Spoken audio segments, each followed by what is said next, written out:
Buenas tardes a todos. En nombre de Talma México, les doy la más cordial bienvenida a la segunda parte del webinar sobre las nuevas tendencias en la carga aérea mundial e impacto COVID.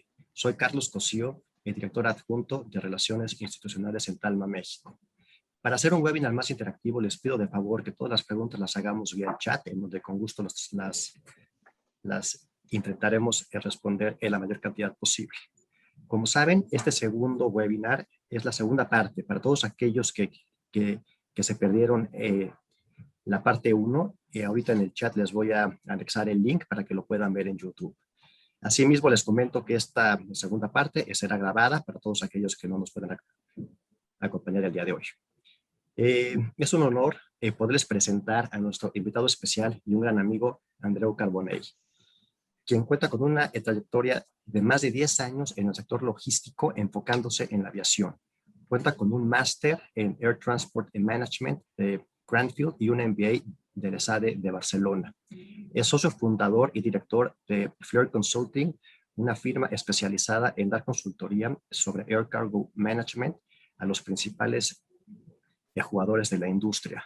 Ha asesorado a gobiernos, aerolíneas, aeropuertos, instituciones financieras, empresas de logística, fondos de inversión, entre muchos otros.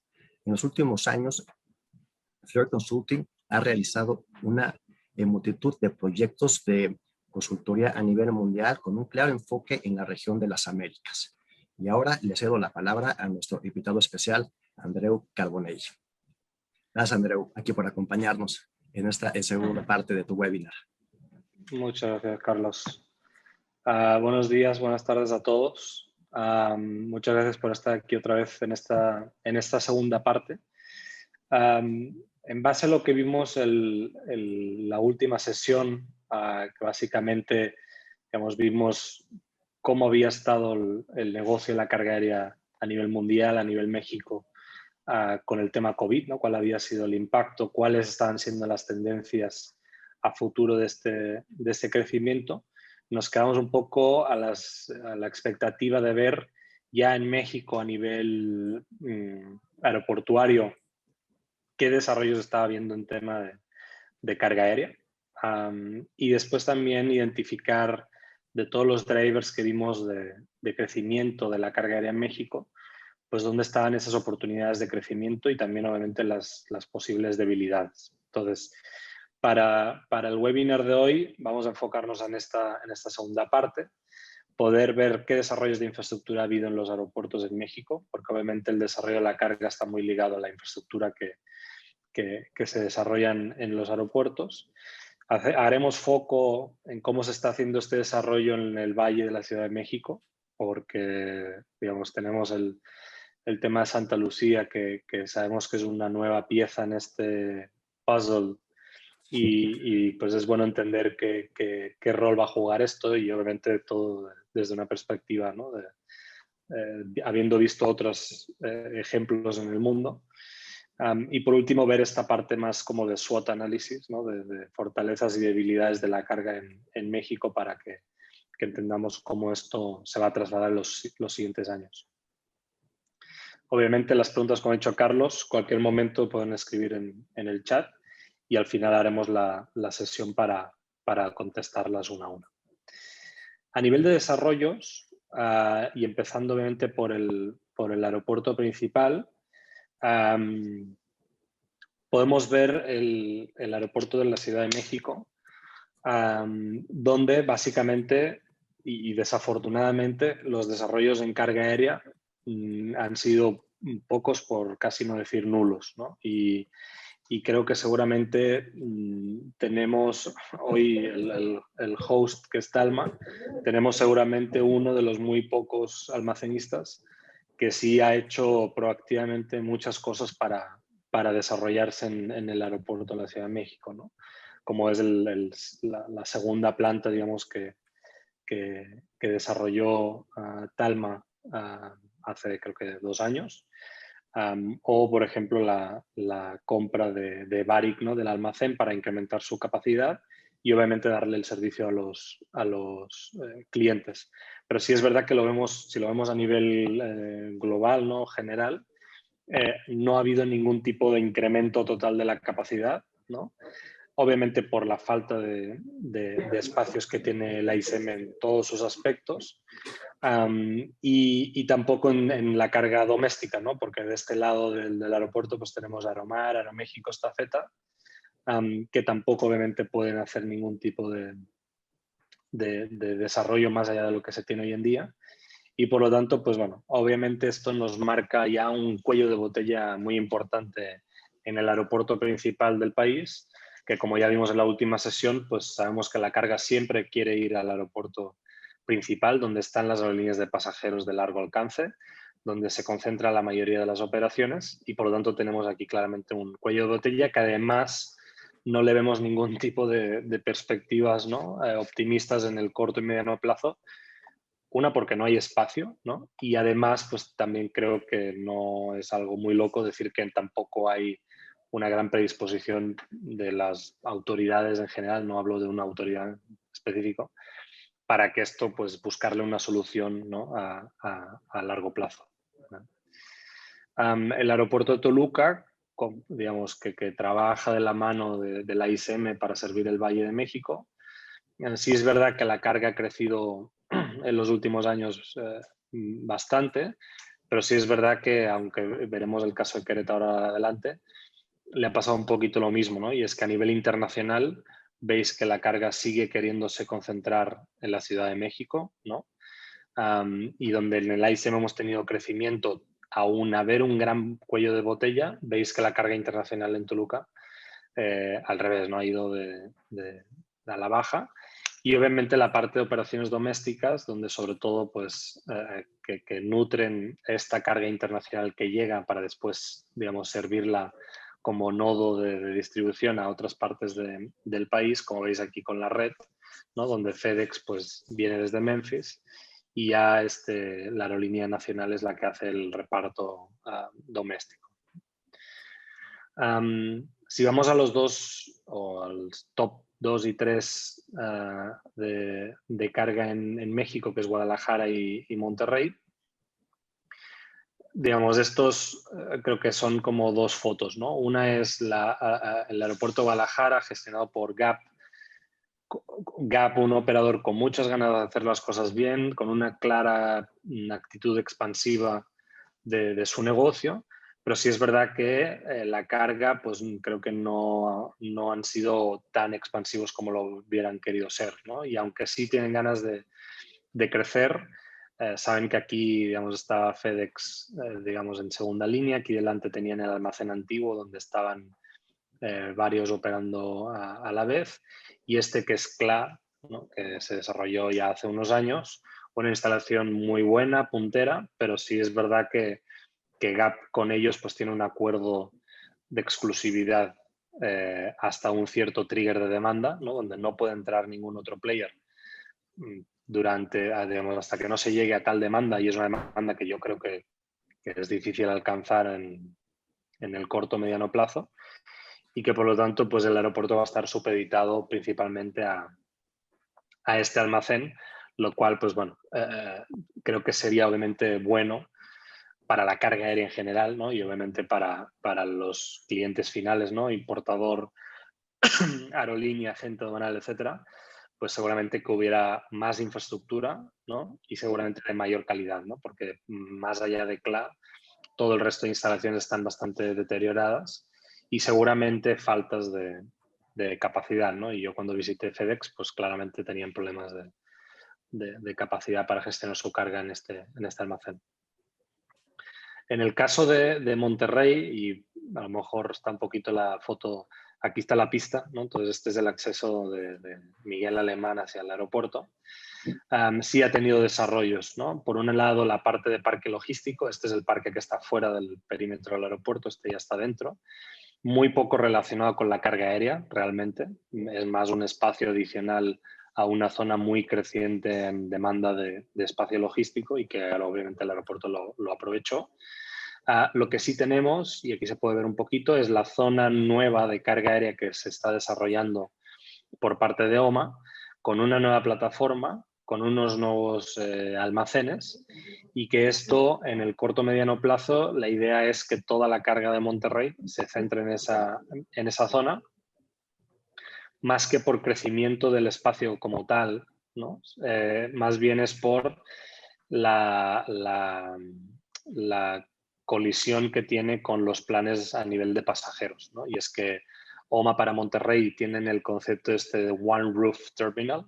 Quieren que terminal B, A, perdón por el orden, pero B, A y C, de este a oeste, sea un único terminal, creo que es en el siguiente quinquenio del plan maestro. Y por lo tanto, para juntar esos 3 terminales, en medio tienes la carga, ¿no? Y por lo tanto, la carga es una cosa que estorba para ese plan que es pasajeros y por lo tanto siempre va a tener prioridad sobre carga, ¿no? por el impacto que tiene sobre las cuentas de resultados de alguien como OMA. Y por eso es que se ha diseñado todo este desarrollo ya fuera de esta parte donde están los terminales de pasajeros, para justamente que no sea un impedimento para desarrollar sus planes de pasajeros, ¿no? Aún así, pues saben que OMA, más allá de los almacenes de FedEx, UPS, de los integradores, OMA ha decidido desde hace ya unos años ser el operador de carga del aeropuerto de Monterrey, ¿no? Y además sabemos que están desarrollando más allá, ¿no? Temas sobre todo de frío y otros nuevos servicios que quieren ellos ofrecer. Y que por lo tanto, bueno, se espera que estos almacenes y esta zona de carga, centro de carga, pues lo esté operando OMA. El aeropuerto de Tijuana, que hacíamos referencia antes, de Querétaro, perdón, creo que supongo que todos sois conscientes del crecimiento que ha tenido en la última década, obviamente casi partiendo de cero carga, ¿no? Que tuvo cuando se construyó el aeropuerto, y que pues Terminal Logistics le apostó para hacer un almacén fiscal y una zona de carga en el aeropuerto, y que realmente pues en los últimos años ha conseguido mucho crecimiento, ¿no? Aún así, casi que tiene el mismo problema que Toluca, y es que la carga internacional quiere seguir estando donde está todo, ¿no? Y hay muchos problemas, ya no solo de demanda, sino también de las necesidades propias de los clientes, ¿no? Que amerita que esa carga pues acabe yendo a la ICM, aunque sea una carga que acabe yendo al Bajío finalmente, ¿no? Que es un poco curioso la dinámica, pero no por acercar más la carga físicamente a su destino quiere decir que va a ser óptimo a nivel logístico y por lo tanto de costes, ¿no? Y creo que, bueno, esta gráfica pues seguramente lo resume muy bien, y lo único que sí está funcionando pues es esta parte de feeder, ¿no? Gateway doméstica internacional, para que Aeronión o DHL a traer la carga desde Cincinnati y esta carga redistribuirse por darle esa capilaridad doméstica a través de una aerolínea nacional, ¿no? Y después, por último, está Tijuana, que Tijuana, digamos, tiene un rol curioso, ¿no? Obviamente por el tema de la aduana, que se le ha dado una nueva vida al famoso hangar este que se llama Matrix, que no tiene nada que ver con la saga de películas, para hacer un nuevo almacén fiscalizado, ¿no? Y obviamente lo que quiere hacer este aeropuerto o esta zona fiscal pues es aprovechar la cercanía con la frontera para intentar capturar cierta parte de la carga internacional cross-border, que aunque no sea aérea o no sea aérea todo el tramo, pues digamos se puede hacer parte del desaduanamiento en el aeropuerto, ¿no? Aún así, digamos, hoy en día la carga sigue siendo principalmente doméstica, ¿no? Por toda esta red que principalmente la hace, creo que esta Zeta desde San Luis, desde el hub de San Luis, a través de triangulaciones para llegar a Tijuana. Y sí que Memphis pues sigue conectando el aeropuerto, perdón, FedEx sigue conectando el aeropuerto con Memphis. Pero veis que la carga internacional sigue siendo aún algo muy, muy residual, digamos, de Tijuana, ¿no? Y entonces, hablando de desarrollos de infraestructura, tampoco quiero hurgar mucho en el pasado, pero creo que sí es importante, creo, resaltar lo que se quería hacer en Texcoco.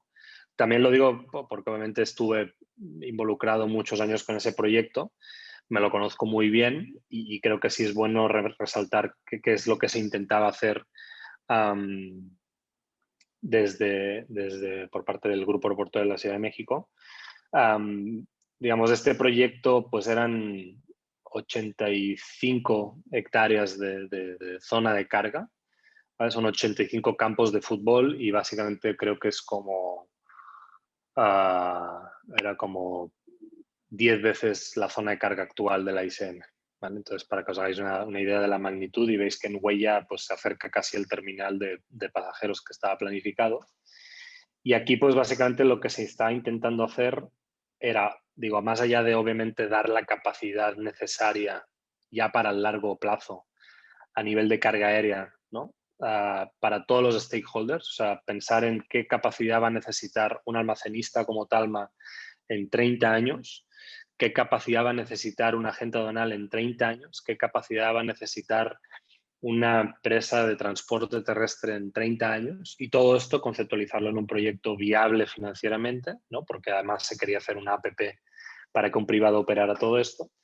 Y además, pues obviamente poner la tecnología y la infraestructura de calidad que requiere un país como México y un aeropuerto como es el de México.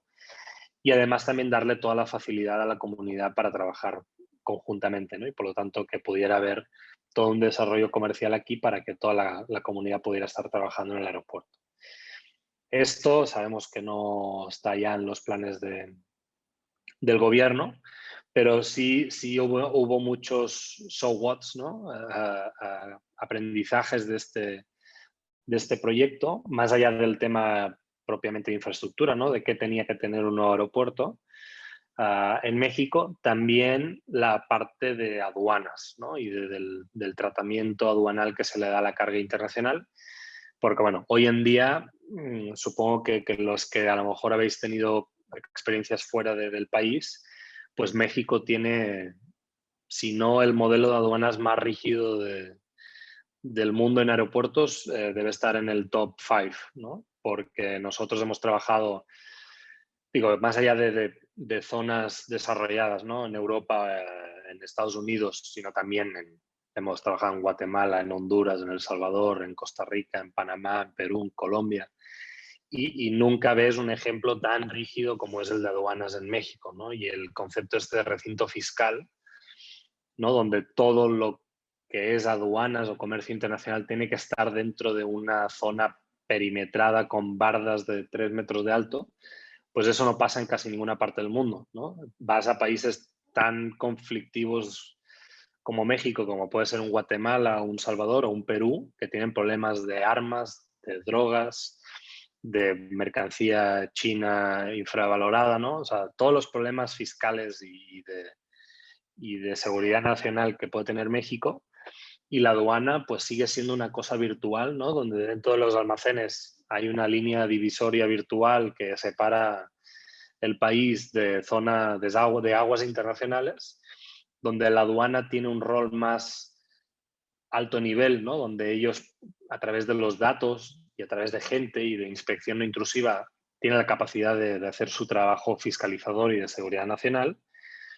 Pero nunca pues poner bardas, ¿no? Y decir que de aquí para adentro pues haz lo que quieras y cuando quieras salir o entrar es donde yo tengo que ver toda la mercancía, inspeccionar todos los camiones, etcétera, etcétera, ¿no? Entonces esto en el Texcoco, en el nuevo aeropuerto de la Ciudad de México, se intentó cambiar esto y lo conseguimos en ese momento, cambiar ese modelo de aduanas para que pues esta zona de carga digamos, ya no fuera todo un recinto fiscal, sino que el recinto fiscal estuviera enmarcado dentro de los almacenes y, por lo tanto, cuando una carga se saca de un almacén y pasa a un camión, ya pudiera ser una carga que está desaduanizada, que ya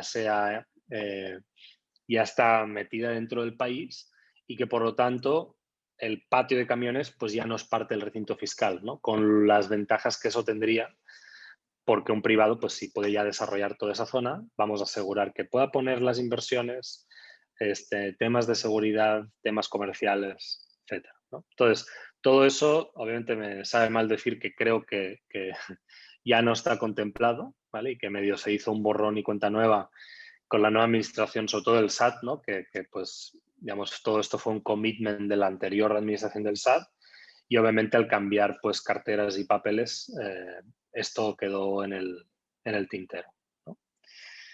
Entonces, ya mudándonos al gran proyecto que ahora nos impacta en la Ciudad de México a nivel aeroportuario, que es Santa Lucía.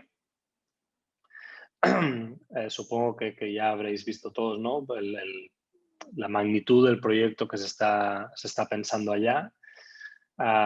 Sobre todo en pasajeros, creo que sí ha sido mucho más público y notorio los avances en tema de pasajeros, terminal, torre de control, pistas, plataformas, y no tanto en la zona de carga, ¿no?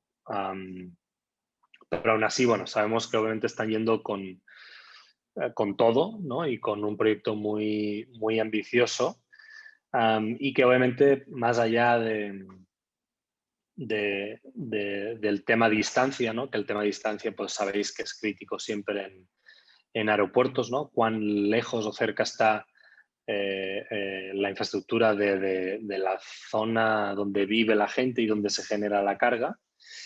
Pues también está el tema de qué rol va a tener este aeropuerto dentro de la ciudad de México, digamos, teniendo en cuenta que va a ser un sistema multiaeroportuario, ¿no? Porque de momento creo que yo podría poner la mano al fuego de que no se está preveyendo cerrar el AISM, al menos en el corto mediano plazo, para que todo se mude o se migre a Santa Lucía, ¿no? Entonces, digamos, de los escenarios que hay, ¿no? Nos vamos desde solo AISM, que ha sido lo que ha habido hasta ahora, que obviamente ya es poco probable porque ya sabemos las intenciones que tiene el gobierno.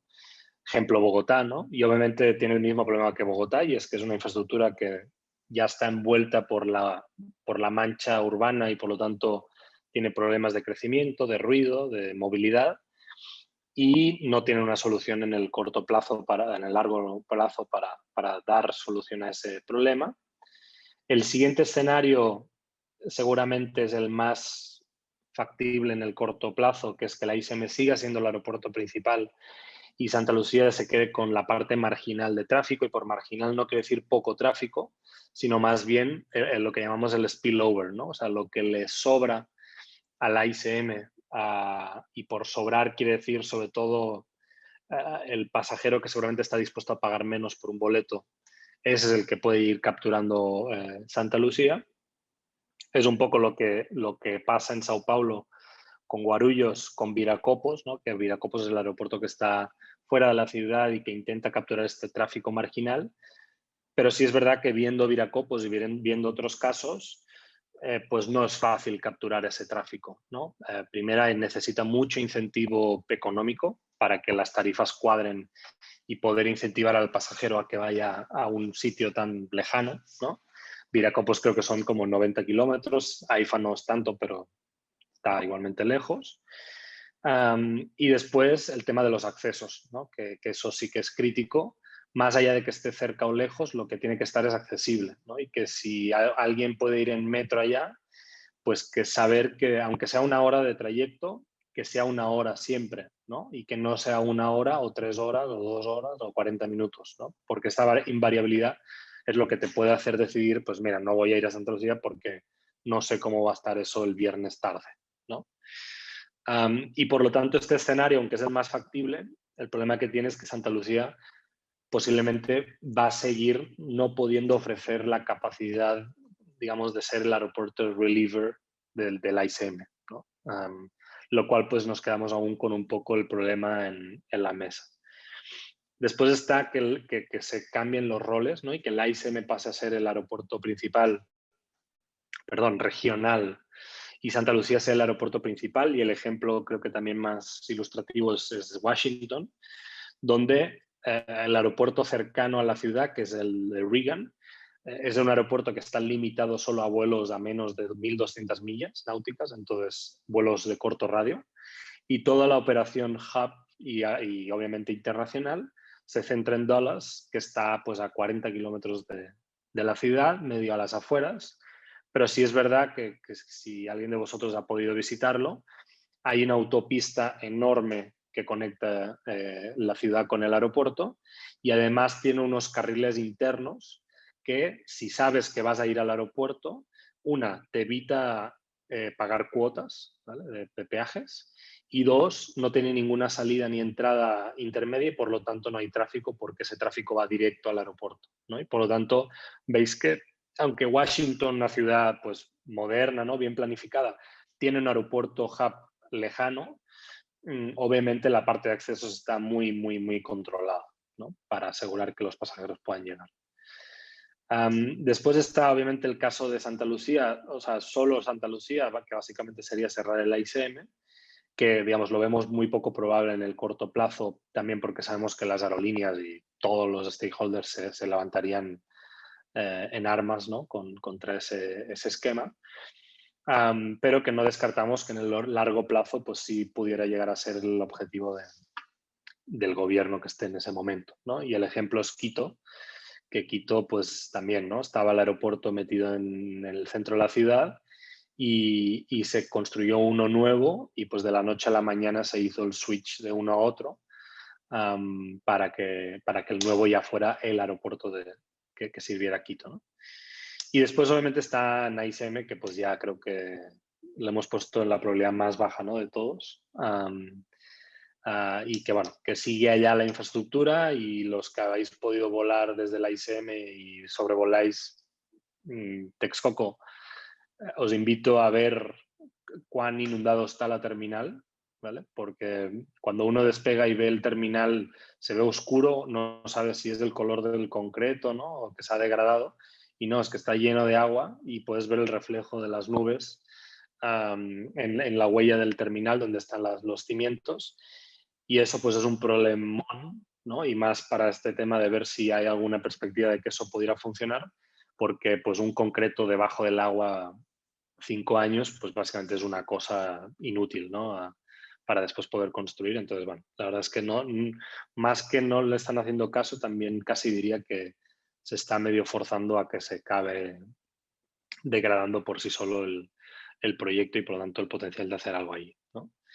En cualquier caso, el factor a favor que tiene Santa Lucía pues es la saturación de la ICM, ¿vale? Y aquí podéis ver que, digamos, para las operaciones hora pico que tiene el AICM, que son 74, aunque deberían ser 61, veis que aeropuertos del mundo dicen que debería tener unas 300.000 operaciones anuales, ¿vale?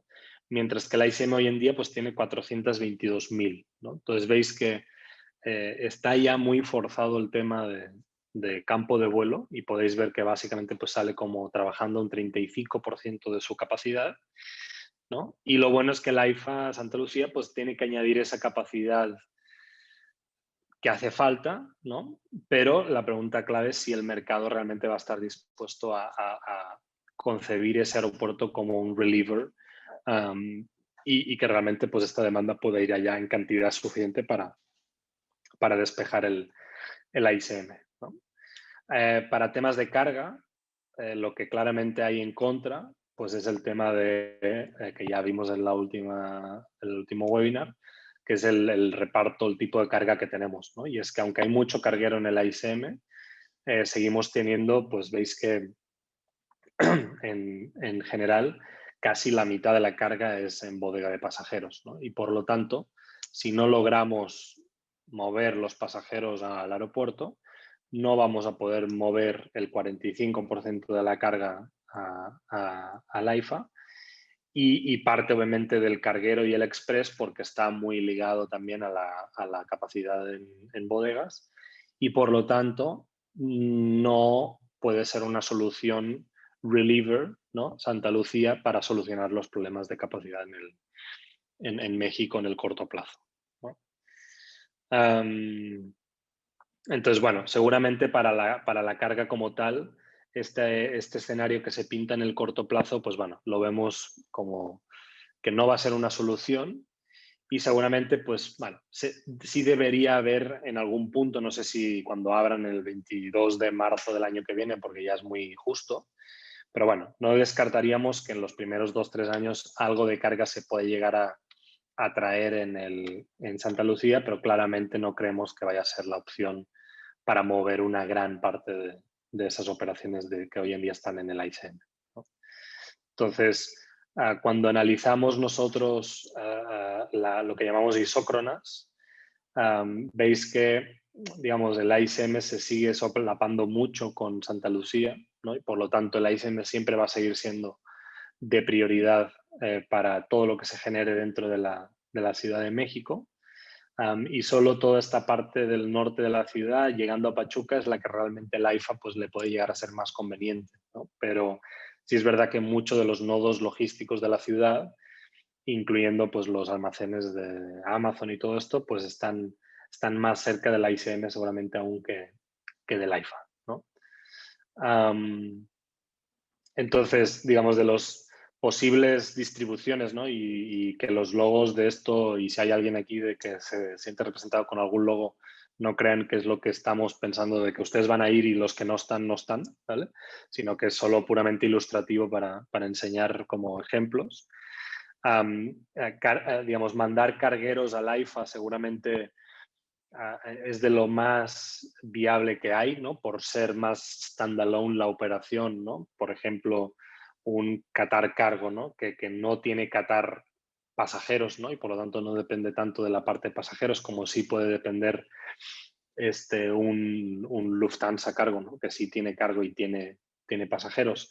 Pues bueno, lo podemos concebir como más fácil para atraerlo allá, ¿no? Con incentivos económicos, asegurando que la logística terrestre pues dé pie a que todo pueda fluir de manera muy fácil, pero también hay aún el gran duda de cómo vamos a hacer con los agentes aduanales, ¿no? Que seguramente hay alguno aquí en el webinar y me gustaría saber después qué opinan ellos, porque más allá de que el AIFA o Sedena pueda atraer a Qatar Cargo a operar en Santa Lucía, pues sabéis que toda esa carga que llega, en Qatar Cargo no es la única responsable de hacer que esa carga acabe en un camión, ¿no? Necesitamos el handler de rampa, necesitamos el handler de almacén, el almacenista, necesitamos el agente aduanal, a lo mejor un GSA, o sea, necesitamos muchas piezas.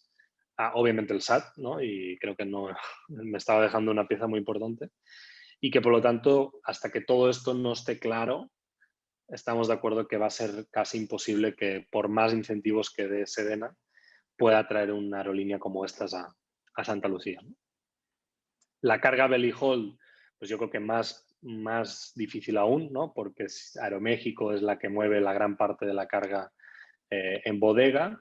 Aeroméxico, por su modelo, es difícil verla moverse a Santa Lucía en el corto plazo. Y si las low cost domésticas pues son las que tienen más potencial de irse por sus vuelos punto a punto, pues aunque están bastante, últimamente se han dedicado bastante a desarrollar el negocio de la carga aérea, pues bueno, sigue siendo doméstica, ¿no? Y por lo tanto de mucho menos valor para toda la industria. Y dos, los volúmenes siguen siendo muy pequeños, ¿no? Están moviendo 10.000 toneladas, 20.000 toneladas al año, lo cual, pues bueno, esto aún es algo muy incipiente. Y por último están los courier, los integradores, que bueno, digamos, también creemos que potencialmente podríamos llegar a ver una base operativa de alguno de ellos en el AIFA, pero sí es verdad que la mayoría de ellos pues ya tienen, digamos, su feudo bastante desarrollado, ¿no? FedEx en Toluca, Estafeta en el ICM, DHL bastante en Querétaro, obviamente con inversiones detrás, seguramente con contratos y con commitments que hay que cumplir. Y por lo tanto, bueno, digamos, aunque veamos factible que en algún momento podamos ver, por ejemplo, DHL haciendo la operación de Querétaro replicable en Santa Lucía, pues bueno, tampoco creemos que en el corto plazo eso se pueda dar por pues, todo este momentum, ¿no? Esta inercia que ya traen estos operadores en todos los otros aeropuertos. Entonces, si vemos, digamos, qué ha pasado en otras ciudades, ¿no? En otros aeropuertos, pues podéis ver que en carga, ¿vale? En París, Nueva York, Londres y Sao Paulo, veis que la carga sigue concentrándose en los grandes aeropuertos, ¿no? En París el 95% de la carga se va a Charles de Gaulle, el 62% va a JFK, el 83% en Heathrow, el 70% en Guarulhos. Entonces, y veis que los otros aeropuertos, y Londres pues son otros 4 aeropuertos, solo consiguen capturar el 16% de la carga, ¿no? Lo cual nos está diciendo que por más barato que pueda llegar a ser un aeropuerto comparado con el aeropuerto principal, por más descongestionado que pueda estar comparado con el aeropuerto principal, veis que aún así el aeropuerto principal manda, ¿no? Y donde está la capacidad belly hold y donde está el centro de demanda es donde la carga siempre va a querer estar, ¿no? Y por lo tanto, pues esto ya también nos da una pista de por dónde puede ir esto, ¿no? Y si vemos otro ejemplo, por ejemplo, California, veis que en Los Ángeles, que en tema de operaciones de aeropuerto como tal está saturadísimo, es carísimo operar, retrasos todos los días, veis que en los últimos 10 años es de los que ha crecido más rápido, ¿no? Más rápido que Oakland, que es San Diego, que es San Francisco, y casi igual que Ontario, que es el secundario de Los Ángeles, ¿no? Y Los Ángeles es el que acaba concentrando, perdón, esta es la carga internacional, azul oscuro, ¿no? Y veis que Ontario, que es el secundario de Los Ángeles, Oakland, que es el secundario de San Francisco, veis que la carga internacional no captura casi nada y lo único que captura son los couriers, ¿no? O sea, son las bases de un FedEx, de un UPS, que les va muy bien, ¿no? Por el volumen que tienen, trabajar ya en un plano secundario y después con todos los CEDIs y los sorting facilities que tienen en la ciudad, pues ya acaban gestionando la última milla para entregar la mercancía. Entonces, habiendo visto a nivel aeroportuario cómo están los desarrollos, lo que queríamos resumir es pues, las oportunidades y amenazas que vimos esta slide en el último webinar, ya un poco con más detalle. Entonces, a nivel de oportunidades, obviamente el e-commerce sigue siendo uno de estos filones, ¿no? que hace 10 años no teníamos, no lo veíamos en el radar y ahora pues ya representa una gran parte del mercado, que en México sigue siendo crecimientos del 25% anual de un mercado que ya es muy grande, ¿no? Sobre todo el mercado que genera Amazon. Y también, pues viendo a nuestros vecinos en Estados Unidos, nosotros estamos haciendo algún proyecto en carga en Estados Unidos y Amazon Air pues está cambiando totalmente el panorama, ¿no? Y ya tiene más de 70 aviones propios en flota. Está bypaseando obviamente a FedEx, UPS, DHL, etcétera. Pero es que además a nivel aeroportuario está cambiando también las dinámicas, ¿vale? Porque nosotros estamos trabajando en la zona noreste de Estados Unidos y allá pues la carga ya de golpe no quiere ir al centro principal urbano, ¿no? Entonces la carga, por ejemplo, de Connecticut, Massachusetts, todo el noreste, no va a Boston, sino que va a Bradley, a Hartford, que es un aeropuerto secundario con cierto volumen, pero que no hubieras dicho a priori que se llevaría la carga, ¿no? Y de golpe a ellos, como aeropuerto, la carga se les ha duplicado en 3 años por tener las operaciones de Amazon Air en su aeropuerto. Lo mismo, por ejemplo, en el aeropuerto de Allentown, en Pensilvania, que es un aeropuerto que está casi en medio de la nada, pero que ayuda a servir toda la zona de Washington, Filadelfia y hasta algo de Nueva York, por carretera obviamente, desde un aeropuerto, una ciudad que nunca hubiéramos dicho, ¿no? Por lo tanto, viendo la réplica eso en México, pues sí es verdad que en el corto yo diría que no, pero en el mediano, si un Amazon va a empezar a operar bajo sus propios aviones y por lo tanto bajo sus propias normas, pues sí es verdad que podemos llegar a ver cambios sustanciales en este roleplay de los aeropuertos. Después, obviamente, la solidez del comercio internacional y también la participación de Estados Unidos, ¿no? Creo que el calentamiento de la economía americana esperemos que tenga efectos indirectos inducidos con México, ¿no? Y que obviamente una demanda importante de autos en Estados Unidos se refleje en una demanda muy fuerte de autos, ¿no? a la industria automotriz en México, aunque veremos después en la siguiente slide como debilidades que pues eso también puede tener un backlash, ¿no? Y que también este calentamiento, pues si México no llega a estar on par con este crecimiento de la economía americana, pues nos puede impactar con tema de moneda, de inflaciones, de fuga de capital, etcétera, ¿no? 3, después la oportunidad que México pase a ser hub regional. El tráfico, o sea, la carga que llega in and out de México sigue siendo 90 y pico % carga que llamamos OD, origen-destino. O sea, o llega a México y se queda para quedarse en México, o se origina en México y se va a otro país, pero no hay carga de conexión que llamamos int-int, ¿no? O sea, que viene de otro país y se va a otro país, como por ejemplo hace Miami con Europa, Latinoamérica, o como hace Los Ángeles, Asia, Latinoamérica, ¿no? Entonces, ese rol hoy en día no lo puede tomar México, principalmente por el tema aduanero, ¿no? Del tratamiento aduanero que tiene ese tipo de carga que no lo tiene en Estados Unidos, pero que estamos pues casi desperdiciando 1 millón de toneladas, que podría ser pues el triple de la carga que mueve hoy en día la ICM, que está yendo solo de Latinoamérica a Estados Unidos, que Aeroméxico, por ejemplo, pues podría capturar, o una Reunión, un Masair, etcétera, y que hoy en día pues no, el modelo, digamos, y el esquema no lo deja, ¿no? Y la rigidez que tiene el tema aduanero, pues todo esto lo limita. Y por último, después la relevancia o el rol de los RFEs al recinto fiscalizado estratégico, lo que en otros países se llama Free Trade Zone, ¿no? Una zona franca, que aún es una figura desconocida en México y sobre todo en el sector aviación, ¿no? No hay ningún caso aún que se está utilizando este esquema, que aún no sabemos qué valor puede traer, ¿no? Pero que claramente si vemos otros aeropuertos o otros países, pues esta figura se ha usado en muchos casos, obviamente en pro de desarrollar la carga, ¿no? Y de atraer más negocio y que, bueno, seguramente va a tener un encaje en algún momento, pero bueno, que aún es una cosa que estamos viendo cómo encaja. Si vamos a las debilidades, y ya para acabar, y siento que por tengamos más debilidades que oportunidades, obviamente la parte económica, ¿no? Que hemos visto solidez en la parte de trade internacional en el tema de Estados Unidos, pero es verdad que estamos en una tercera ola.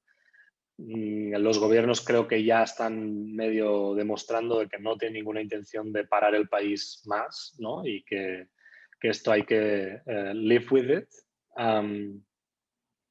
Después el tema del calentamiento de la economía americana y cómo puede también perjudicar tema de impacto del peso, tasas de interés, inflación, y que a lo mejor este perjuicio, ¿no? O que no, digamos, este perjuicio sea mayor a lo que nos pueda llegar a favorecer.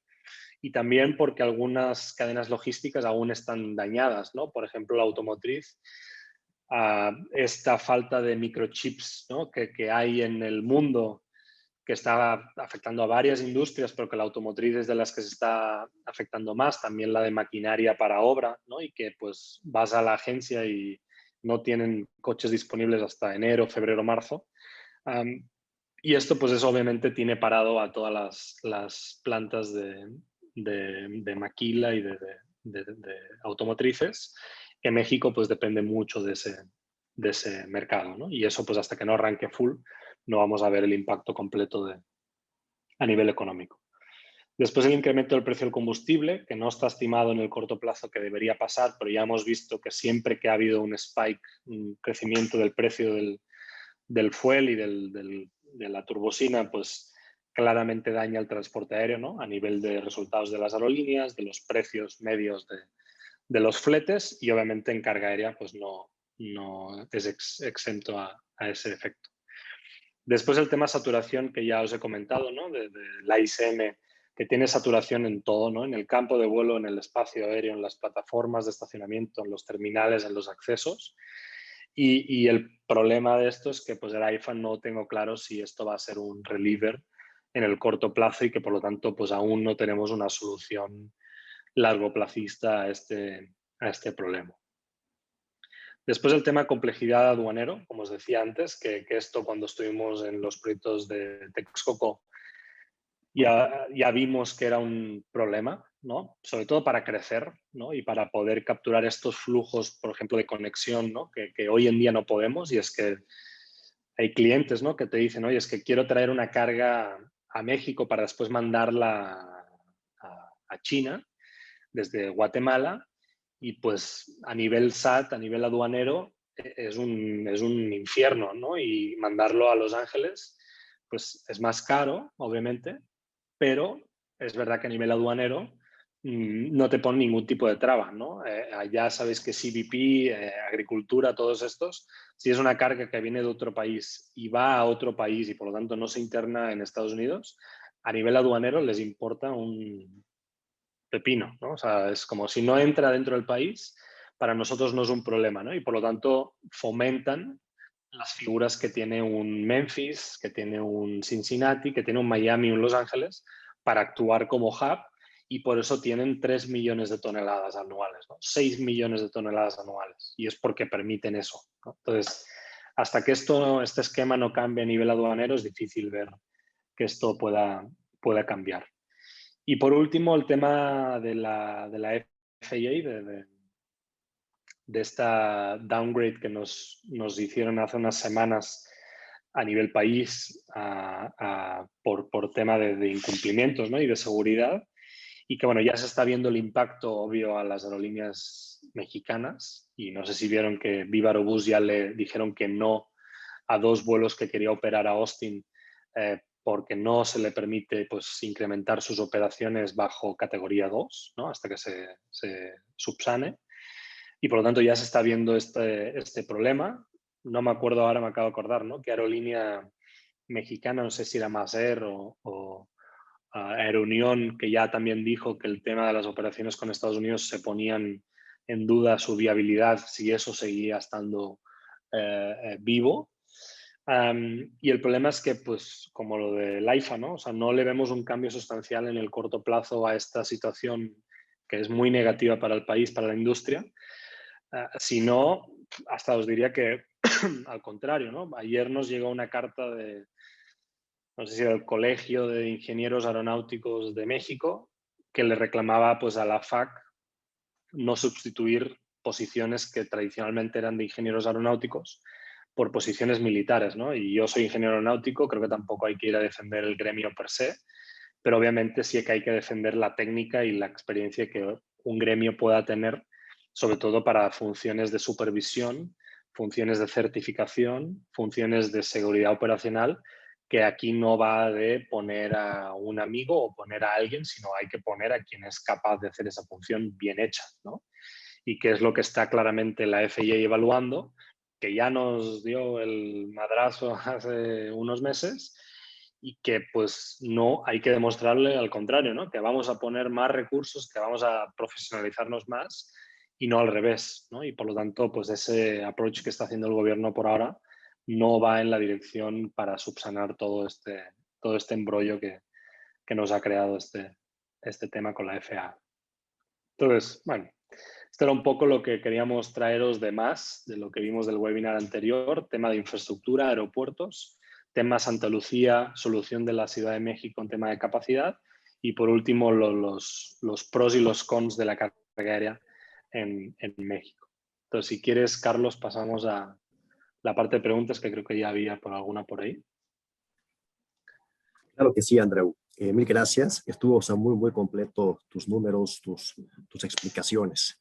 Tenemos una pregunta que nos preguntaron como a la mitad, ahorita al final, que básicamente ya contestaste un poquito más, pero me gustaría ver si pudieras ampliar un poquito más. La pregunta dice, por un lado, aduanas se menciona como una de las más tecnológicas a nivel mundial, pero también se identifica que es una de las que mayores restricciones pone, digamos. ¿Qué modificaciones podría mencionar para eficientar los flujos de carga que propicie un crecimiento en el sector? Sí, sí, o sea, puede parecer como contradictorio, ¿no? Porque en la anterior webinar dijimos que México era líder en Latinoamérica en el uso digital del tema del Airway Bill, etcétera, y a la vez estamos diciendo que el modelo aduanero nos frena la carga, ¿no? Yo creo que conociendo seguramente todos al SAT, sabéis que el SAT, su gran afición, como toda agencia aduanera, es fiscalización, ¿no? Y es la capacidad de control que tiene sobre la mercancía que entra y sale del país y su capacidad, obviamente, de generar ingresos a través de DTAs, de aranceles, etc., ¿no? Entonces, la parte digital va hacia eso, ¿no? Obviamente, ellos, cuanto más digital, más control puedes tener sobre lo que te está entrando y saliendo del país y, por lo tanto, por eso lo están haciendo, ¿no? Y no porque el SAT sea una organización que digas, wow, son punteros en temas digitales, ¿no? Y en innovación. No, es que quieren controlar más y el tema digital obviamente les ayuda a eso, ¿no?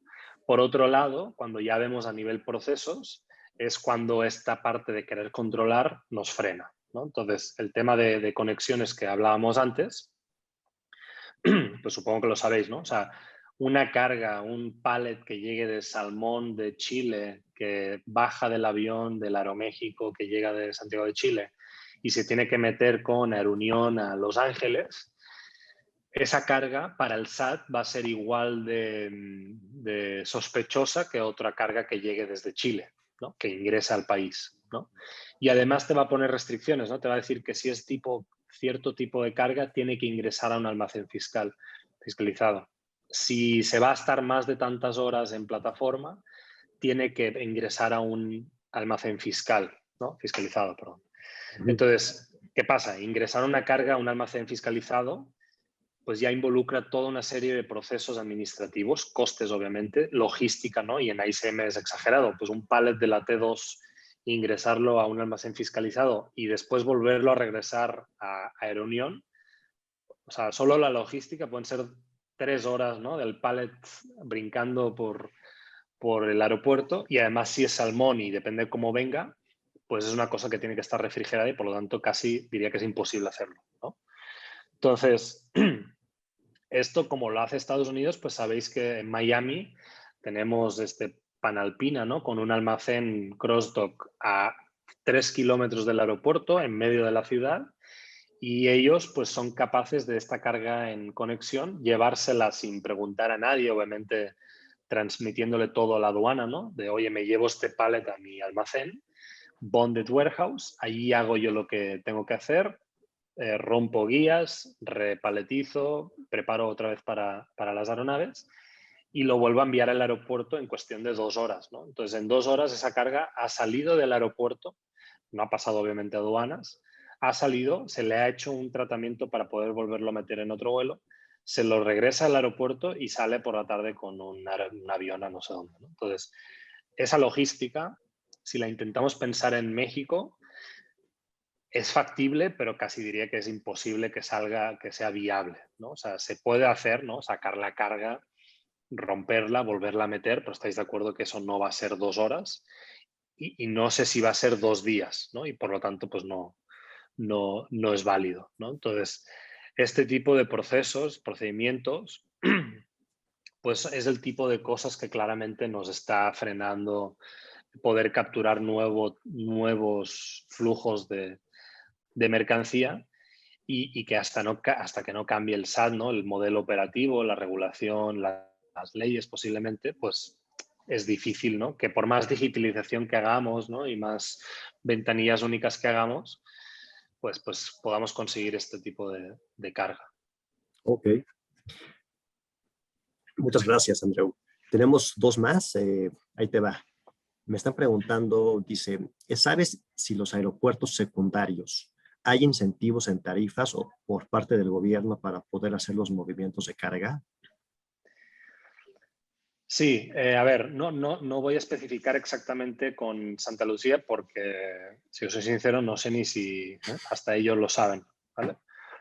En general, en otros aeropuertos, cualquier aeropuerto que no sea el aeropuerto principal, casi siempre va a tener un esquema de incentivos para atraer al tráfico, ya sea pasajeros o ya sea carga, ¿no? Entonces, cuando un aeropuerto secundario, ¿no? Un aeropuerto que no es el predilecto para que vaya ahí las operaciones, casi siempre seguramente te van a decir, oye, primer año te quitamos el 100% de las landing fees y un 50% en las tarifas de estacionamiento de aeronaves, ¿no?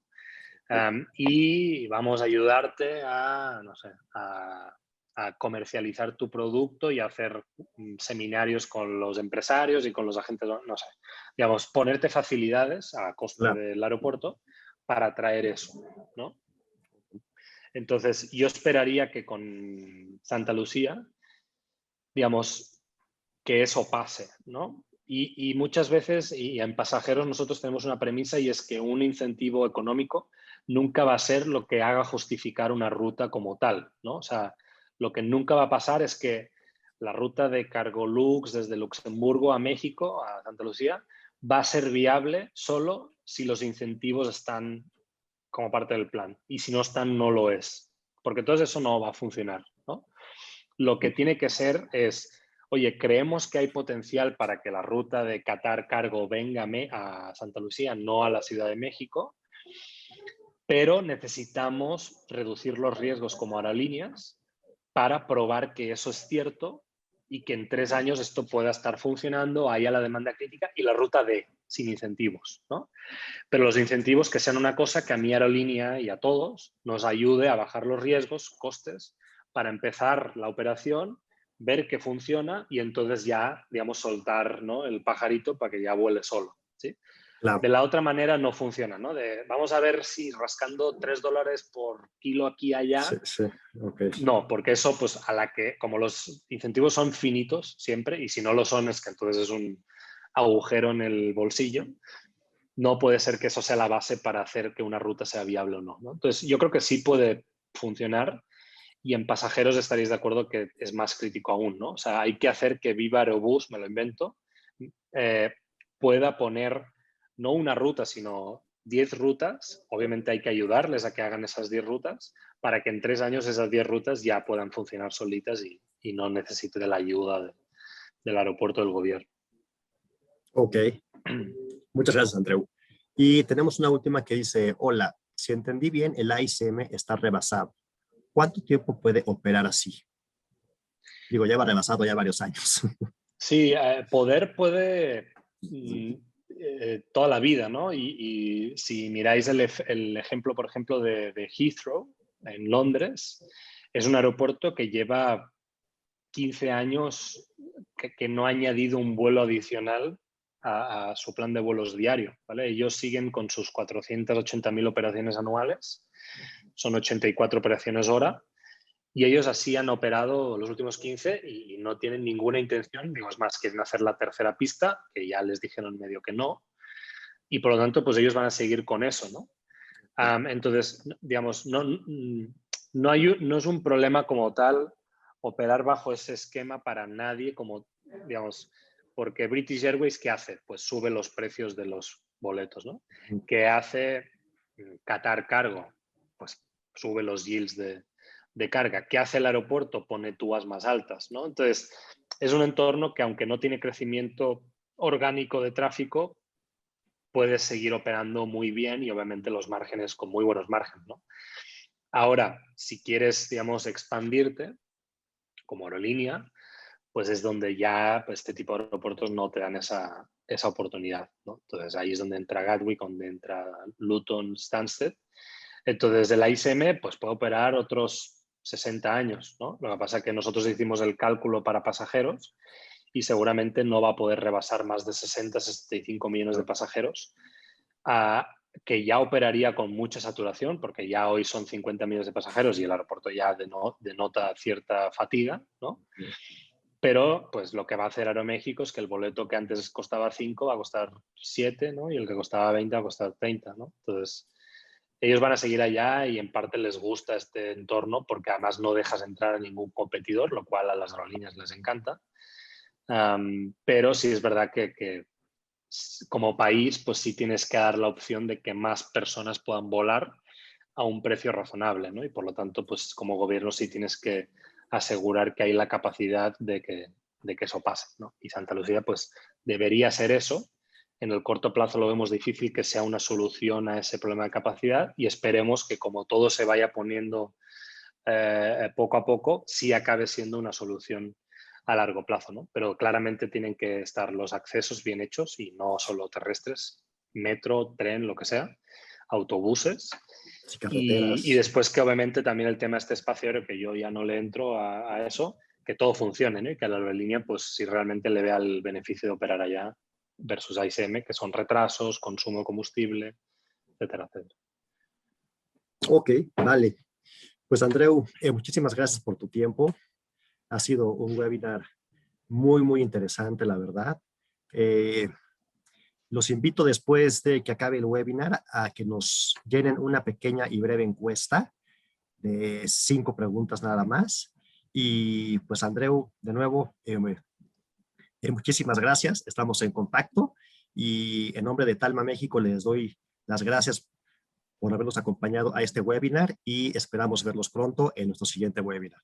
Por favor, contesten la encuesta que no se tardan en más de 1 minuto. Gracias, Andreu. Muchas gracias. Hasta luego, Carlos. Hasta luego, Andreu. Saludos. Gracias. Buenas tardes. Vaya a todos.